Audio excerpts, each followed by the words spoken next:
নমস্কার বন্ধুরা, রিমির বাঙালি রান্নাঘরে আপনাদের সবাইকে স্বাগত। নতুন বন্ধু হয়ে থাকলে সাবস্ক্রাইব করে বেল আইকনটি প্রেস করে দেবেন। শীতের সবজি গাজর দিয়ে একটা রাজকীয় স্বাদের ডেজার্ট নিয়ে চলে এসেছি। বানাতে সহজ এবং মুখে লেগে থাকা স্বাদের এই রেসিপিটা হলো গাজরের পায়েস। ভিডিওটা একটা লাইক দিয়ে পুরোটা দেখবেন যাতে কোনো স্টেপ আপনি মিস না করে যান। রেসিপিটা বানানোর জন্য আমাদের লাগবে গাজর। এখানে আমি 300 গ্রাম গাজর নিয়ে নিয়েছি। গাজরটাকে ধুয়ে জল ঝরিয়ে রেখে দিয়েছি। এবার গাজরটাকে খোসা ছাড়িয়ে গ্রেট করে নেব। দেখুন এরকম ঝিরিঝিরি করে কেটে নিয়েছি। আপনারা চাইলে আর একটু মোটা করেও কেটে নিতে পারেন। কড়াই গরম করে 1.5 টেবিল চামচ ঘি দিয়ে দিচ্ছি। অবশ্যই চেষ্টা করবেন যে ঘি দিয়ে করতে, তেল দিয়ে এই রান্নাটা করবেন না, তাহলে কিন্তু টেস্টটা ভালো আসবে না। ঘিটা ভালো করে গরম করে নিয়ে দিয়ে দিচ্ছি 10-12টা করে কাজু বাদাম আর কিশমিশ। কাজু আর কিশমিশকে ঘিয়ের সঙ্গে নেড়েচেড়ে হালকা করে ভেজে নেব, লাল করে ভাজবো না। কাজু বাদাম আর কিশমিশকে নাড়াচাড়া করে হালকা করে ভেজে নিয়েছি। এবার দিয়ে দিচ্ছি গ্রেট করে রাখা গাজর। গাজরটাকে দিয়ে ঘিয়ের সঙ্গে ভালোভাবে নাড়াচাড়া করে নেব। 4 থেকে 5 মিনিট আমি লো ফ্লেমে গাজরটাকে নাড়াচাড়া করে ভেজে নেব। গাজরের যে এক্সট্রা রস থাকে সেটাকে টানিয়ে নিতে হবে। গাজরটাকে অনবরত নাড়াচাড়া করে ভেজে নিতে হবে। খেয়াল রাখতে হবে যেন কোনোভাবেই কড়াইয়ের নিচে লেগে না যায় বা পুড়ে না যায়।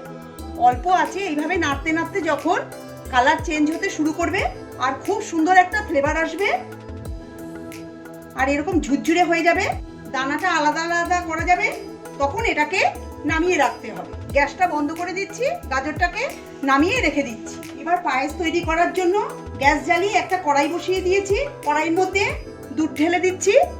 আমি এখানে 1 লিটার দুধ নিয়েছি। প্রথমে গ্যাসের ফ্লেমটা বাড়িয়ে নেড়েচেড়ে দুধটাকে ফুটতে দিতে হবে। আমি এখানে লিকুইড দুধ দিয়ে করছি, আপনারা চাইলে গুঁড়ো দুধ দিয়েও করতে পারেন। অনবরত নাড়াচাড়া করে দুধটা ফুটিয়ে নিতে হবে। যখন দুধ ফুটতে শুরু করবে তখন ফ্লেম মিডিয়াম টু লোতে করে দিতে হবে। তারপর এটাকে জাল দিয়ে ঘন করতে হবে, মানে 1 লিটার দুধকে জাল দিয়ে 1/2 লিটার দুধ করতে হবে। দুধটা ফুটিয়ে অর্ধেক করে নিয়েছি। এবার দুধটাকে নামিয়ে নিচ্ছি।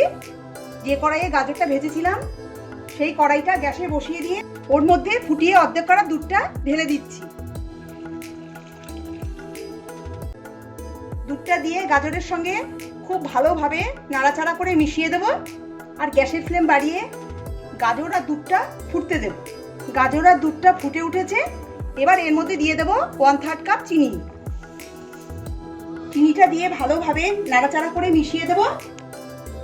আমি এখানে 1/3 কাপ থেকে একটু কম চিনি দিয়েছি। খুবই অল্প চিনি দিয়েছি কারণ গাজরের মধ্যে মিষ্টি মিষ্টি ভাব থাকে। এবার এর মধ্যে 2 টেবিল চামচ কনডেন্স মিল্ক দিয়ে দেব। এটা দিলে পায়েসের স্বাদটা বেড়ে যাবে আর পায়েস ঘনও হবে। এবার ভালোভাবে নাড়াচাড়া করে মিশিয়ে দেব। এবার মিডিয়াম ফ্লেমে 2 থেকে 3 মিনিট মিশ্রণটা ফুটতে দেব যাতে দুধের সঙ্গে গাজরটা খুব ভালোভাবে মিশে যায়। রেসিপিটা ভালো লাগলে লাইক করবেন, শেয়ার করবেন সকলের সাথে আর অবশ্যই চ্যানেলটাকে সাবস্ক্রাইব করবেন পাশে থাকা বেল আইকনটি ক্লিক করে। তাহলে আমি যখনই রেসিপি আপলোড করব নোটিফিকেশন পৌঁছে যাবে আপনাদের কাছে।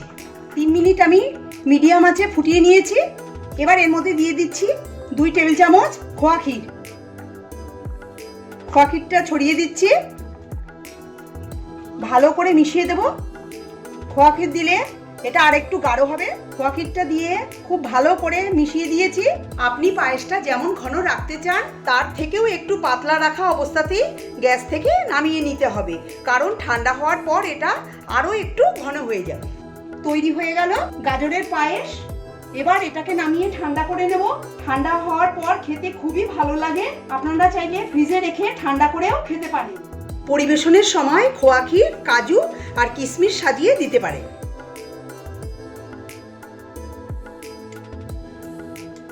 আমার আজকের রেসিপি যদি ভালো লেগে থাকে তবে কমেন্ট করে জানাবেন। নতুন বন্ধু হয়ে থাকলে আমার চ্যানেলটিকে সাবস্ক্রাইব করার অনুরোধ জানালাম। পাশে থাকা বেল আইকনটি নিশ্চয়ই প্রেস করে দেবেন, তাতে আমি নতুন রেসিপি আপলোড করলেই আপনাদের কাছে নোটিফিকেশন পৌঁছে যাবে।